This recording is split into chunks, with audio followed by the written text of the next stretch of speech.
So hello, buongiorno mga kabesi. So for today's lunch, so ating tanghalian. So meron tayong, ayan, Italian croquette di patate. So potatoes. Then rice ball. Ayan.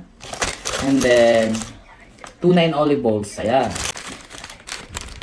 Then meron tayo ditong gnocchi alla Sorrentina. Voila. So this is typical Italian food from Sorrento. So gnocchi di patate.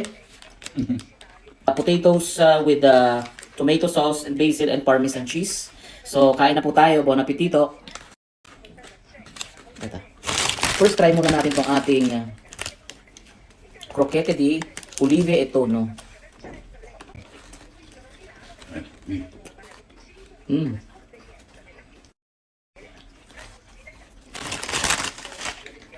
Croquette di patate. So potatoes. Ayan.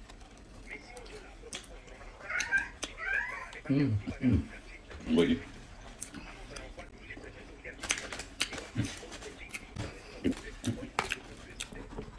Now try na natin ating Sorrentina di patate.